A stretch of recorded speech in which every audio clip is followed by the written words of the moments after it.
Buenas Hola, tardes. buenas tardes, sí.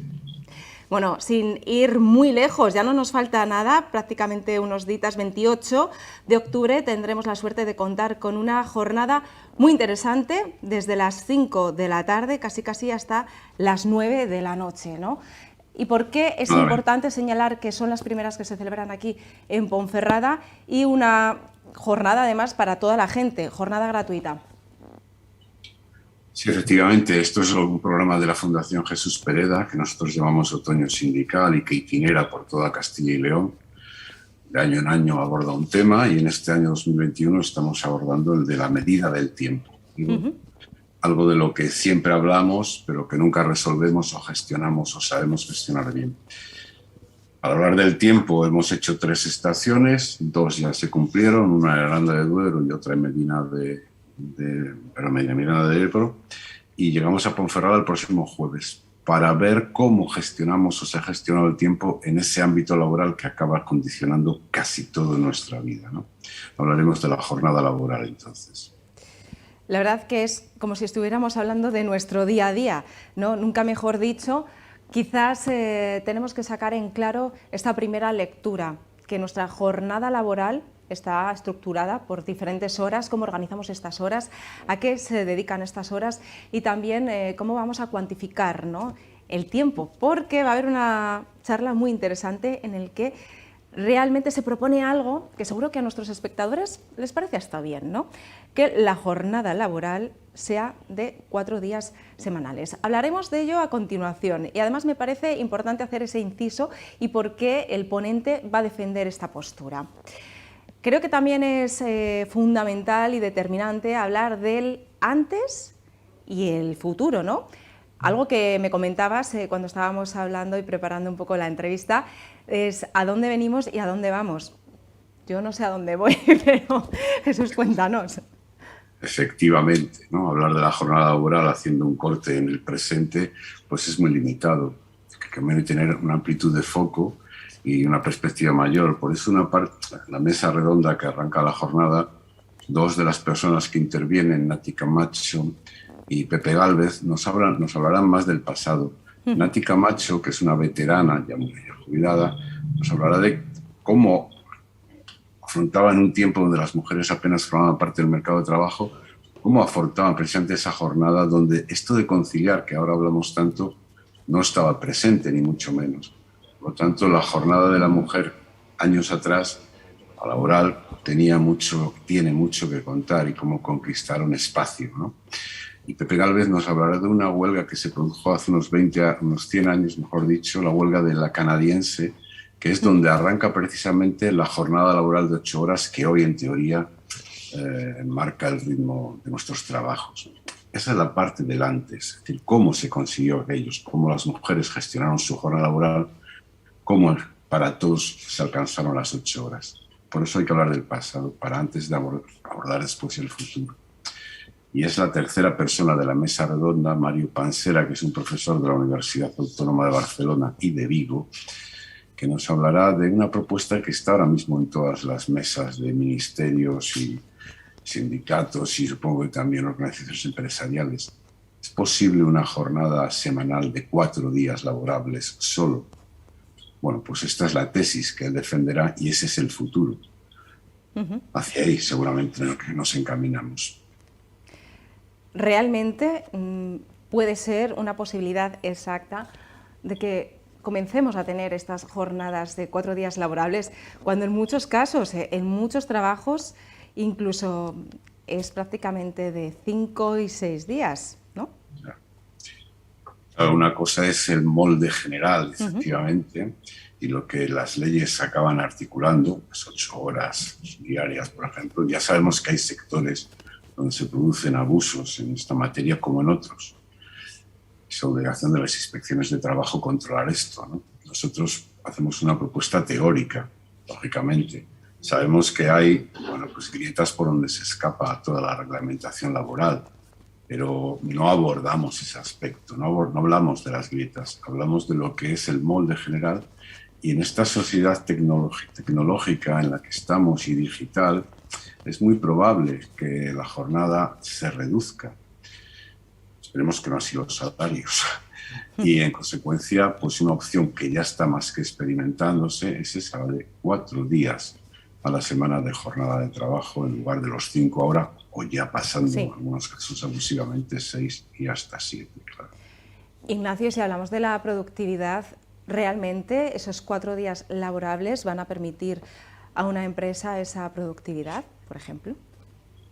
No tengo dudas de ello. Es decir, la productividad no se mide por el presencialismo, es decir, no consiste en que estando las 24 horas del día, 7 días a la semana, trabajando de una manera constante, seamos más productivos. Posiblemente seamos menos productivos porque nos cansamos, entre otras cosas, ¿no? Desde luego. La productividad depende de los objetivos, cómo se gestionan los objetivos que una empresa se marca, cómo forman sus trabajadores, cómo organiza el trabajo propiamente dicho, y a veces por hacer más horas no saca uno mucho más tarea. Todo depende, ¿eh? Buena apreciación.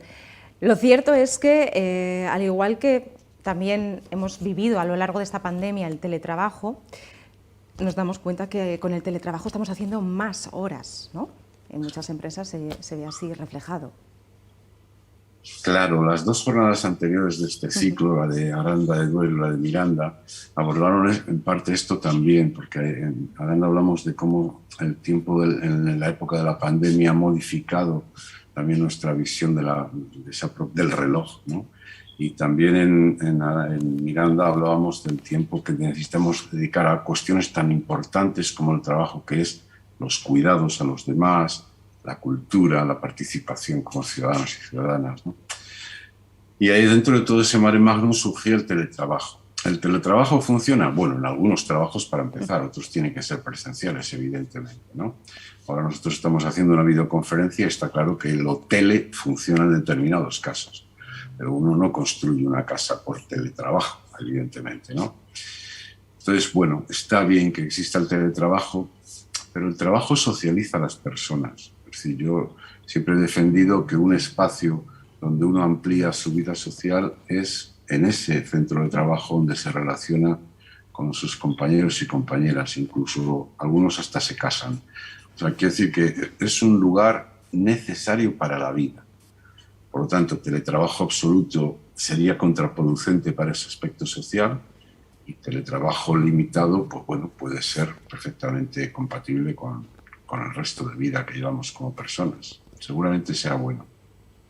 Antes has dicho un dato bastante importante, ¿no? Estamos hablando de compatibilizar esa vida laboral, personal. Hablabas de esa jornada en la que pues, muchas madres no podían pues, desarrollar esa faceta precisamente por eso, ¿no? Porque estamos hablando de esa compatibilidad y en muchos casos es totalmente imposible. Claro, no lo fue en origen, ¿no? Cuando eran pocas las mujeres que estaban en el mercado laboral, hablo de mediados del siglo XX, donde, bueno, pues esto de la conciliación era una utopía, ¿no? Bueno, y ahora mismo también, Ignacio, ahora mismo también en algunos trabajos bueno, sigue una hay utopía. Yo creo que hemos avanzado mucho de los años 50 hoy, ¿eh? Sí. Si se lo pregunto a mi madre, que desgraciadamente no está viva, me contaría cosas, o nos contaría a todos de las diferencias enormes que hay. Para empezar, hoy las leyes que favorecen la conciliación, por ejemplo, ya no son solo para las mujeres, también exhortan a los hombres a coger las excedencias para cuidar a los hijos. Esto era impensable hace 50 años. Un señor cuidando a un niño, por Dios, qué cosas me dices, ¿no?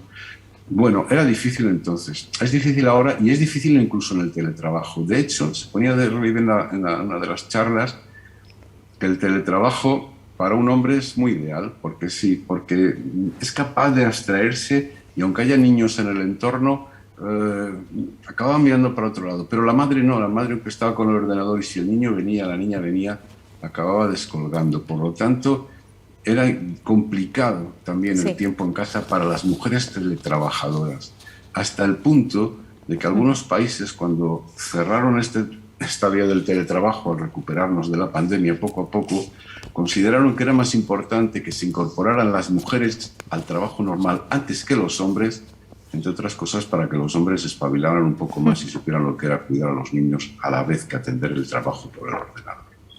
Me parece muy bien. Además, es algo necesario, ¿no? Ponerse en la piel del resto y, bueno, teniendo en cuenta que esto ya no es cuestión de ayudar, esto es cuestión de reunirse y también dividir tareas. Si hablamos de una tarea que tenemos pendiente es cómo organizamos esa medida del tiempo. Pensamos que lo tenemos todo muy claro, que tenemos esas pautas muy bien descritas, pero a la hora de la verdad estamos poniendo todo eso en práctica. Esa teoría que también no sabemos la estamos poniendo en práctica dentro de nuestro trabajo, nuestras empresas. Bueno, en realidad el tiempo es una magnitud convencional, ¿no? No sabemos muy bien, bueno, cómo distribuirlo.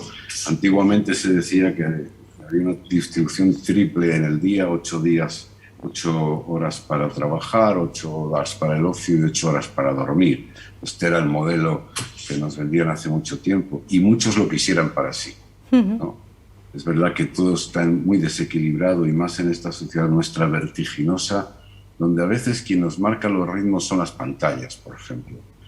Claro, si las pantallas como la televisión, las horas de principal audiencia, el prime time que llaman, pues es a las 10 de la noche, difícilmente las personas van a dormir las horas suficientes para estar recuperados al día siguiente y ser productivos, como decíamos antes, en las empresas. Por tanto, la atención a esta magnitud del tiempo debería ser un objetivo social en conjunto, no solo abordado desde la esfera del trabajo, también desde la esfera del ocio, también desde la esfera de la atención a los demás, la esfera de uno mismo. Es decir, para todo esto necesitamos tiempo. Lo que pasa es que el trabajo es el que nos da las habichuelas y es el que marca la pauta. Y todo se mueve en torno al trabajo. Claro, si el trabajo se estira como se estiraba en la propia pandemia a causa de los teletrabajos, por ejemplo, pues resulta que se reducen los otros aspectos de la vida que son tan capitales para nuestra realización como el propio ejercicio laboral, sin duda. Ignacio, me parece un asunto muy interesante, muy importante para abordar el próximo día 28 de octubre, así que desde aquí emplazamos a todos los espectadores. Esta jornada gratuita se trata de la tercera jornada, en este caso se realizará en Ponferrada, en la UNED. Así que muchísimas gracias por esa información. Y ahora yo creo que es momento no solamente de apreciar esa teoría, sino ponerla en práctica. Y ya me contaréis acerca de esos 4 días laborables. Lo pondremos también, lo estudiaremos, claro que sí. Muchísimas gracias, Ignacio. Gracias a vosotros, os lo prometo, os lo contaré. Claro que sí.